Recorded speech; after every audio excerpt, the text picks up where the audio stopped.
कैसे हैं आप लोग। My name is Parth and welcome back to my YouTube channel. बच्चों, आज के वीडियो में हम बहुत ज्यादा इंपॉर्टेंट टॉपिक चालू करेंगे, जानलेवा टॉपिक चालू करने वाले हैं। ये टॉपिक आपको पीछे का इमेज देख के आई थिंक गेस कर सकते हो, लेकिन I want to ask you one question. जब आप पैदा हुए थे, बॉर्न हुए थे, आप छोटे से प्यारे नन्हे मुन्ने बेबी थे, बट वो नन्ना मुन्ना बेबी धीरे धीरे धीरे ग्रो हुआ एंड बड़ा हो गया। ग्रोथ हुई बॉडी में, बराबर है। प्लांट्स भी ग्रो होते हैं। जब आप सीड को प्लांट करते हो वो इतना सा है, लेकिन वो इतने से सीड में से पूरा ट्री बन जाएगा, प्लांट बन जाएगा। यहां पे भी ग्रोथ है। सिमिलरली अगर आपको कुछ इंजरी हुआ, अगर हाथ में कहीं पे पैर में लग गया तो वो हील होगा, रिपेयर होगा। तो बॉडी में ग्रोथ हो रहा है, डेवलपमेंट हो रहा है, रिपेयर हो रहा है। ये सारी प्रोसेस कैसे हो रही है? By cell division. तो हम आज पढ़ने वाले हैं ये प्यारा टॉपिक ऑफ सेल डिवीजन। चलिए शुरू करते हैं बिना किसी टाइम पास के। तो बच्चों, cell division is of two types. How many types? Two types, mitosis and meiosis. आज के वीडियो में हम देखने वाले हैं माइटोसिस, मियोसिस आएगा अगले वीडियो में। तो बच्चों, माइटोसिस कहां होता है? It takes place in somatic cell. Somatic मतलब, सुनो, आपकी बॉडी का जितना भी सेल है, ब्रेन का, लंग्स का, हार्ट का, किडनी का, लिवर का, स्टमक का, स्किन का, ये जितना भी सेल है, body cell, they are called as somatic cell. और ये बॉडी सेल में होने वाला है माइटोसिस। ठीक है, बॉडी सेल्स माइटोसिस से डिवाइड होते हैं। तो मियोसिस किधर होने वाला है? It will take place in the reproductive cell. मतलब सुनो, मेल्स में होता है टेस्टिस एंड फीमेल्स में होता है ओवरीज। ये टेस्टिस एंड ओवरी ये क्या है? They are the reproductive organs. Testis बनाते हैं स्पर्म्स, ओवरीज बनाते हैं एग। तो ये स्पर्म और एग बनाने के लिए जो प्रोसेस है, उस डिवीजन को बोलते हैं मियोसिस। तो मियोसिस कहां यूज किया जाएगा? For the formation of sperms and eggs. ठीक है भाई, माइटोसिस किधर होता है? सोमैटिक सेल में, बॉडी सेल में। मियोसिस होता है इन the reproductive cells, inside the reproductive organs. समझ में आई बात? अच्छा, अभी माइटोसिस समझने के पहले मुझे सेल के बारे में 3-4 चीजें पढ़नी पड़ेंगी। तो इमेजिन करते हैं ये हमारा सेल है। सेल के बाहर का boundary is called as cell membrane. Cell के अंदर होता है फ्लूइड जिसको बोलते हैं साइटोप्लाज्म, एंड साइटोप्लाज्म के अंदर मिलेगा न्यूक्लियस। न्यूक्लियस के बाहर भी बाउंड्री दिख रहा है, उसको बोलते हैं न्यूक्लियर मेम्ब्रेन। ठीक है, cell membrane, cytoplasm, nucleus, nucleus का आउटर बाउंड्री न्यूक्लियर मेम्ब्रेन। अभी सुनो, न्यूक्लियस के बाहर आपको ऊपर दो रेक्टेंगल शेप का ऑर्गेनेल दिख रहा है। They are perpendicular to each other. ये जो ऑर्गेनेल ऊपर है ना, इसको बोलते हैं सेंट्रियोल। ये क्या करता है, इसका इंपॉर्टेंस क्या है, ये मैं आपको बताऊंगा। अभी सिर्फ नाम याद रखो। रेक्टेंगल बॉडी जैसा है, परपेंडिकुलर, इसको बोलेंगे सेंट्रियोल। ठीक है। अच्छा, अभी न्यूक्लियस के अंदर एक राउंड बॉडी होता है, एक ऑर्गेनेल होता है, इसको बोलते हैं न्यूक्लियोलस। एंड ये जो न्यूक्लियोलस है, इसका क्या काम है? ये भाई साहब राइबोसोम्स बनाते हैं। हमने ट्रांसक्रिप्शन ट्रांसलेशन में पढ़ा है ना, ribosomes are the protein factories. तो वो राइबोसोम्स कहां से आता है? From nucleolus. तो इतने पार्ट्स अपने को समझ में आए हैं। चलिए थोड़ा आगे जाते हैं। अच्छा, न्यूक्लियस में अपने को क्या मिलने वाला है? DNA. DNA is like a thread, एक धागा होता है। उस डीएनए को अगर कंडेंस किया, लपेटा लपेटा लपेटा, तो क्या बन जाता है? क्रोमोसोम। डीएनए बनाता है क्रोमोसोम, ये मुझे पता है, लेकिन ये प्रोसेस इतना इजीली डायरेक्टली नहीं होता है। लिसन, एक स्टोरी बताता हूं। नाउ आपको नीडल में से एक थ्रेड पास होते हुए दिख रहा है। वो जो थ्रेड है वो भी पतले पतले थ्रेड्स का बना हुआ है। आपको यहां दिख रहा है ऊपर there is very fine thread, एकदम पतला थ्रेड है। उस पतले थ्रेड को वाइंड किया, कंडेंस किया, तो बड़ा वाला थ्रेड बनेगा जो बीच में से जा रहा है। करेक्ट है। फाइन थ्रेड में से मिलेगा बड़ा थ्रेड, और उस थ्रेड को मैं कंडेंस करूंगा, लपेटूंगा, तो मुझे मिलेगी रील। करेक्ट है। तो इमेजिन करते हैं वो जो एकदम पतला थ्रेड है वो डीएनए है, एकदम पतला थ्रेड। उस थ्रेड से मैंने बनाया क्रोमैटिन फाइबर।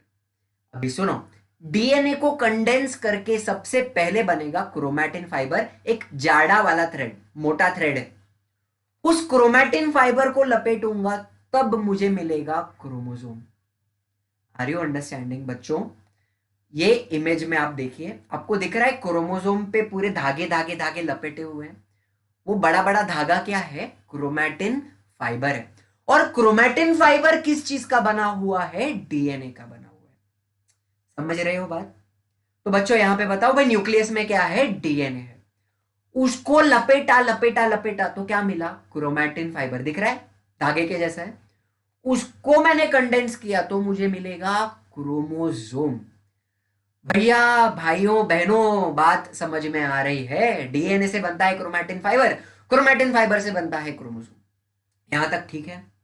अच्छा, तो बच्चों अभी ध्यान से सुनना। इमेजिन करो ये एक क्रोमोसोम है। ये कितना क्रोमोसोम है? एक क्रोमोसोम है। ओके। इस क्रोमोसोम के कितने आर्म्स हैं? दो आर्म्स हैं। एंड ये दोनों आर्म्स जहां पे बीच में जॉइंट हो रहे हैं, that middle part is called as centromere. तो कितने आर्म्स हैं? दो आर्म्स। एंड बीच में जहां जॉइंट हो रहे हैं that is called as centromere. ठीक है। अभी हमें पता है कि क्रोमोसोम्स जोड़ी में आते हैं, पेयर में आते हैं। करेक्ट है। तो इमेजिन करो ये जो ब्लू वाला क्रोमोसोम है ये इसका पार्टनर है, इसका जोड़ीदार है। एंड ये जो रेड एंड ब्लू का पेयर बना है इसको बोलेंगे homologous chromosome, homologous pair of chromosome. Are you understanding? ये है जोड़ी ऑफ क्रोमोसोम। अच्छा, अभी जब सेल डिवाइड करता है, जब एक सेल डिवाइड होके दो सेल बनता है, ये क्रोमोसोम्स खुद का एक डुप्लीकेट कॉपी बनाएंगे। क्या बनाएंगे? Duplicate copy. और वो कुछ इस प्रकार से दिखने लगेंगे, बटरफ्लाई के जैसे। अब बच्चों रेड एंड ब्लू क्रोमोसोम दोनों पे आपको दिख रहा है एक एक्स्ट्रा जोड़ी लगाया हुआ है, एक्स्ट्रा पार्ट लगाया हुआ है, that is called as sister chromatid. तो रेड क्रोमोसोम के भी दो पार्ट है ना, उन दोनों को बोलेंगे सिस्टर क्रोमैटिड। एंड ब्लू वाले के भी दो पार्ट हैं, उनको बोलेंगे सिस्टर क्रोमैटिड। तो बच्चों डिफरेंस समझ रहा है? रेड एंड ब्लू जोड़ी ये होमोलोगस क्रोमोसोम है, एंड रेड वाले का जो डुप्लीकेट कॉपी बना है ना उसको बोलेंगे सिस्टर क्रोमैटिड। तो फर्क समझा? अच्छा, अभी सुनो। इंसान के एक सेल में, in one human cell there are 46 chromosome. यहां पे 10 दिख रहा है, जगह नहीं है फिट करने का, लेकिन एक्चुअली में कितना होता है? 46 क्रोमोसोम्स। बराबर है। But they are present in a pair, so there are 23 pair of chromosome. यहां पे 5 दिख रहा है, बट एक्चुअली में कितना होता है? 23। ये हमने सुना है। अच्छा, ये जो कंडीशन है जहां पे क्रोमोसोम जोड़ी में आते हैं, such condition is called as diploid condition. बच्चों डिप्लॉयड, आपको डाई दिख रहा है स्टार्टिंग में, डाइप्लॉयड। डाई मतलब दो, जोड़ी में आ रहे हैं, डिप्लॉयड कंडीशन। और इसको हम डिनोट करते हैं बाय राइटिंग 2n। बच्चों किधर भी आपको टेक्स्ट बुक में अगर 2n दिखता है मतलब क्या? डिप्लॉयड कंडीशन, क्रोमोसोम्स जोड़ी जोड़ी में आ रहे हैं। टेंशन मत लो, डिप्लॉयड, हैप्लॉयड, 2n, n, इसके ऊपर मैं एक अलग वीडियो बनाऊंगा to clear up all the terms. जरा भी टेंशन नहीं लेने का, अभी इतना याद रखो कि ये डिप्लॉयड कंडीशन है जिसको हम 2n से डिनोट करते हैं। ठीक है। दूसरी बात, before the cell divides chromosomes क्या करते हैं, खुद का एक डुप्लीकेट कॉपी बनाएंगे।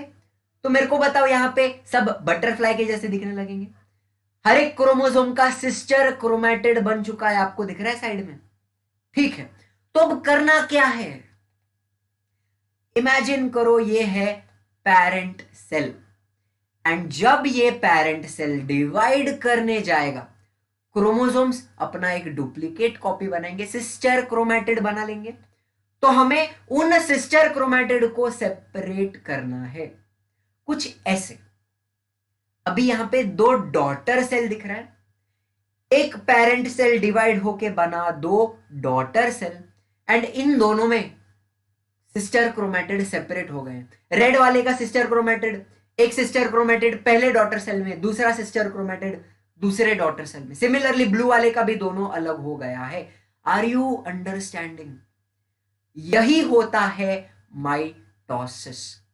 लेकिन यह फाइनल आंसर नहीं है, हमें आगे और बहुत कुछ पढ़ना है। ये तो सिर्फ एक आउटलाइन था पूरे प्रोसेस का। माइटोसिस होती है दो स्टेज में, कैरियोकाइनेसिस एंड साइटोकाइनेसिस। बच्चों, कैरियोकाइनेसिस मतलब nuclear division of the nucleus. ये सेल में दिख रहा है, न्यूक्लियस ऐसा खिंच गया है, इलोंगेट हो गया है, एंड वो डिवाइड हो रहा है। तो साइटोकाइनेसिस मतलब क्या, cytoplasmic division of the cytoplasm. इन दोनों को हम बारी बारी करके वन बाय वन देखेंगे। बट कैरियोकाइनेसिस का भी 4 फेज होता है। कितना फेज है? 4। Prophase, metaphase, anaphase and telophase. मेरे साथ साथ रिपीट करते जाना, prophase, metaphase, anaphase, telophase. Prophase, metaphase, anaphase, telophase. PMAT, P mat, ये याद रखना, P mat, prophase, metaphase, anaphase, telophase. तो बच्चों, ये चारों फेज अगर हमें समझ जाते हैं तो पूरा आंसर आपको आ जाएगा। चलिए कैरियोकाइनेसिस स्टार्ट करते हैं भाई। बच्चों तो चलिए शुरू करते हैं कैरियोकाइनेसिस, न्यूक्लियर डिवीजन। पहला फेज है हमारा प्रोफेज। पहला पॉइंट बहुत ही सिंपल है, कंडेंसेशन ऑफ क्रोमोसोम। न्यूक्लियस में आपको दिख रहा है क्रोमैटिन फाइबर है। अब उस क्रोमैटिन फाइबर को हम कंडेंस करेंगे, लपेटेंगे लपेटेंगे लपेटेंगे, तो मुझे क्या मिलेगा भाई? क्रोमोसोम्स मिलेंगे। So these chromosomes become short and thick and they appear with their sister chromatid. आपको दिख रहा है रेड वाले का भी सिस्टर क्रोमैटिड डुप्लीकेट आ गया है, ब्लू वाले का भी सिस्टर क्रोमैटिड आ गया है। पहला पॉइंट सिंपल है, कंडेंसेशन हुआ एंड क्रोमोसोम्स फॉर्म हो गए, ठीक है। दूसरा पॉइंट, सेंट्रियोल्स डुप्लीकेट। आपको ऊपर दिख रहा है दो रेक्टेंगल है छोटा, इसको क्या बोला था? सेंट्रियोल। ये सेंट्रियोल भी खुद का एक डुप्लीकेट कॉपी बनाएगा, एंड ये दोनों सेंट्रियोल्स अब ऑपोजिट डायरेक्शन में मूव करेंगे। They will move to opposite poles of the cell, nucleus के दोनों साइड में आ जाएंगे। समझ रहे हो? ठीक है। तीसरा point, nuclear membrane and the nucleolus start to disappear. ध्यान से देखना, न्यूक्लियर मेम्ब्रेन के ऊपर क्या हो रहा है? The nuclear membrane is disappearing, it is starting to disappear, and nucleolus दिख रहा है अंदर, it will also start to disappear. Point समझ में आया? कुछ भी डिफिकल्ट नहीं है। कंडेंसेशन हुआ, क्रोमोसोम बने। अच्छा, सेंट्रियोल्स का डुप्लीकेट बना एंड ऑपोजिट पोल पे आ गया। न्यूक्लियर मेम्ब्रेन डिसअपियर हो रही है और न्यूक्लियोलस भी डिसअपियर हो रहा है। बस इतनी सी बात है। दूसरा फेज होता है मेटाफेज। पहला point, nuclear membrane and nucleolus will completely disappear. चलो गायब कर देते हैं। न्यूक्लियर मेम्ब्रेन गया, गायब हो गया, न्यूक्लियोलस गायब हो गया, ठीक है, सिंपल है। दूसरा point, chromosomes complete their condensation. जो भी बचा कुचा कंडेंसेशन रहेगा, वाइंडिंग रहेगा, वो कंप्लीट हो जाएगा। सिस्टर क्रोमैटिड क्लियरली दिख रहे हैं, ठीक है। तीसरा बात, very important, all the chromosomes are arranged parallel to the equatorial plane of the cell। मतलब क्या? सुनो, इमेजिन करो सेल के बीच में से एक लाइन पास हो रही है, एक इमेजिनरी लाइन है। अपने अर्थ के सेंटर में से कैसा इक्वेटर पास होता है, वैसा ही सेल में भी एक मिडल लाइन है। उस मिडल लाइन को बोलेंगे इक्वेटोरियल प्लेन। एंड ये जो क्रोमोसोम्स हैं उनको हम उस लाइन के ऊपर अरेंज कर देंगे। दोनों क्रोमोसोम आ गए हैं हमारे इक्वेटोरियल प्लेन पे। ठीक है यहां तक? अच्छा, now spindle fibres are formed. ध्यान से सुनना। आपको सेंट्रियोल दिख रहा है, न्यूक्लियस के ऑपोजिट साइड पे है। ये दोनों सेंट्रियोल एक थ्रेड लाइक स्ट्रक्चर प्रोड्यूस करते हैं। देखिए आपको दिख रहा है थ्रेड्स प्रोड्यूस हुआ है, इनको बोलते हैं spindle fibre. Spindle fibre they are produced by the centrioles. And ये स्पिंडल फाइबर क्रोमोसोम्स के सेंट्रोमियर पे अटैच हुआ है। रेड वाले के बीच में भी अटैच हो गया है एंड ब्लू वाले के बीच में भी अटैच हो गया। समझ रहा है बात? यहां तक सिंपल है। ये हो गया मेटाफेज। ठीक है, फिर आता है तीसरा स्टेज, एनाफेज। इसमें क्या होगा? Centromeres split. दोनों सिस्टर क्रोमेटिड चिपके हुए हैं, दे विल स्प्लिट। इनका सेंट्रोमियर स्प्लिट हो जाएगा, सिस्टर क्रोमेटिड अलग हो जाएंगे। ठीक है, दूसरा point, they are pulled apart in the opposite direction. दोनों सिस्टर क्रोमेटिड को पीछे खींचेंगे। कौन खींचेगा उनको? Spindle fibre. स्पिंडल फाइबर कौन बनाता है? सेंट्रियोल्स। ये बात अपने को याद रखनी है। यहां तक समझ रहे हो? अच्छा, the separated sister chromatid are now called daughter chromosome. तो अभी ये जो अलग हो गए हैं इनको हम क्या बोलेंगे? Daughter chromosomes. यहां तक समझे? Last point, chromosomes being pulled apart they appear like bunch of bananas. देखो केले के गुच्छे के जैसे दिख रहे हैं क्रोमोसोम, तो उनको क्या बोलने का? दे appear like bunch of bananas. तो ये हो गया एनाफेज। हमारे क्रोमोसोम्स ऑपोजिट पोल्स पे पुल हो चुके हैं। ठीक है, लास्ट स्टेप, टीलोफेज। अब यहां क्या होगा? सबसे पहला बात, the chromosomes will start to decondense. जो क्रोमोसोम्स ऑपोजिट पोल पे पहुंच चुके हैं, ये किस चीज के बने हुए हैं? क्रोमैटिन फाइबर के। तो अब उस क्रोमैटिन फाइबर को मैं डीकंडेंस कर दूंगा, तो वो कुछ ऐसा थ्रेड लाइक स्ट्रक्चर्स बन जाएगा। So they will again become thread like, thin and invisible. Simple point है, कुछ नहीं किया, डीकंडेंस कर दिया। Second point, nuclear membrane is formed around each set of chromosomes. तो अब ये दोनों आपको जो क्रोमैटिन फाइबर दिख रहे हैं उसके आजू बाजू नया न्यूक्लियर मेम्ब्रेन बनेगा। अब मुझे एक बात बताओ, सेल के अंदर दो न्यूक्लियस दिख रहा है, तो can we say thus two daughter nuclei are formed in the cell. दो डॉटर न्यूक्लियाई बन चुके हैं यहां पे। एंड लास्टली इनके अंदर न्यूक्लियोलस भी चाहिए ना मुझे, तो न्यूक्लियोलस विल ऑल्सो अपीयर। देखो आ गया, समझा कि नहीं बात? And last point, spindle fibre will completely disappear. Centrioles पे आपको येलो येलो थ्रेड दिख रहा है, वो भी स्पिंडल फाइबर थे ना, they will also completely disappear. तो यहां होता है कैरियोकाइनेसिस खत्म। हमने न्यूक्लियस को सक्सेसफुली डिवाइड करके दो डॉटर न्यूक्लियाई बना दिया है। स्टेजेस समझ में आए हैं? अगर नहीं समझे हैं तो प्लीज रिवाइंड करके देखो, बहुत सिंपल है, कुछ भी डिफिकल्ट नहीं है। चलिए आगे जाते हैं।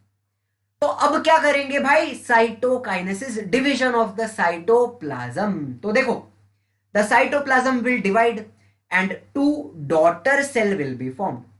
कैसे करेंगे ये हम? देखो, in this process a notch is formed at the equatorial plane. Equatorial plane पे आपको दिख रहा है ऐसा खाचा बना दिया है, एक ऐसा डिप्रेशन आ गया है, इसको हम क्या बोलते हैं? नॉच। ठीक है, एक ऐसा कट हो गया and this notch will deepen gradually. धीरे धीरे वो नॉच डीप होते जाएगा एंड फाइनली दोनों सेल्स सेपरेट हो जाएंगे। भाई क्या बन गया? डॉटर सेल बन गए। अरे खुशी मनाओ, मोर उड़ाओ, डॉटर सेल बन चुके हैं हमारे। समझ में आ रही है बात? ये होता है एनिमल सेल में, ठीक है। इन प्लांट सेल, ध्यान से सुनना, cell plate is formed at the midline of the cell. Midline मतलब क्या? Equatorial plane. उस इक्वेटोरियल प्लेन पे एक सेल प्लेट बनता है। ये सेल प्लेट सेल्यूलोज का होता है। आपको मालूम है ना, प्लांट सेल के ऊपर एक सेल वॉल होती है सेल्यूलोज की। तो ये सेल प्लेट भी किस चीज का बनता है? Cellulose. It will grow gradually. ये सेल प्लेट धीरे धीरे धीरे धीरे बड़ा हो जाएगा एंड दोनों सेल्स को डिवाइड कर देगा। सो जो साइटोकाइनेसिस है प्लांट सेल में, वो सेल प्लेट से होता है। और एनिमल सेल में क्या बनता है? नॉच, एक ऐसा कट बन जाता है। आर यू अंडरस्टैंडिंग बच्चों? तो यहां होती है भाई हमारी माइटोसिस की कहानी समाप्त। अगर आपको वीडियो में थोड़ा भी मजा आया है, समझ में आया है, तो प्लीज इसको लाइक, शेयर, सब्सक्राइब कर दो। वो सब्सक्राइब बटन दबा दीजिए, बहुत कृपा होगी आपकी, अच्छा लगेगा मुझे।